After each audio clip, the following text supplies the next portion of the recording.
Hi everybody, this is Sacrifice again. The piece I'm going to be reading today it started out as an English assignment for basically how I feel about social contract and the laws and the enforcement of these laws.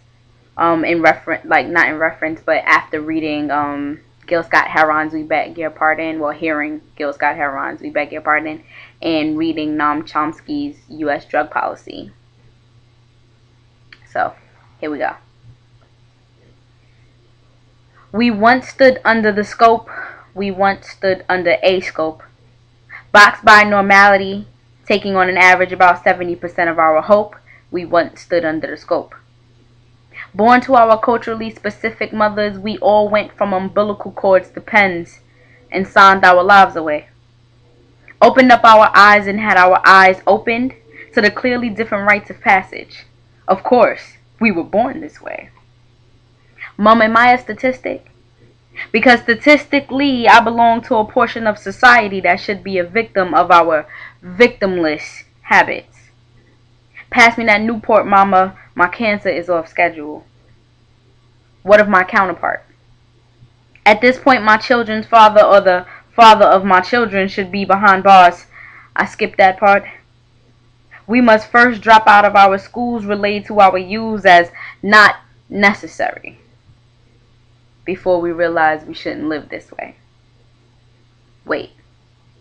I retract. The first step, of course, is to have my father or my mother's baby father be the rule and not the exception to believe that that woman that made it in life slept her way to the top or was white.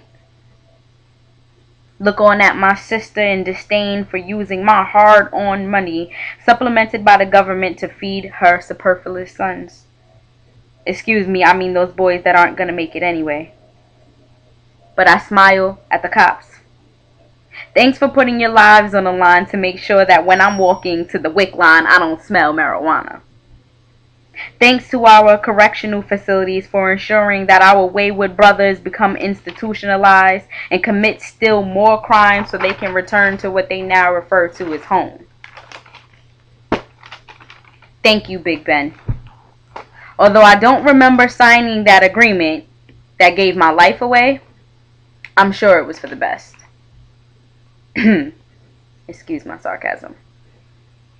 I extend my gratitude because without you, maybe the poor would be rich and the rich would be poor, and what kind of world would that be?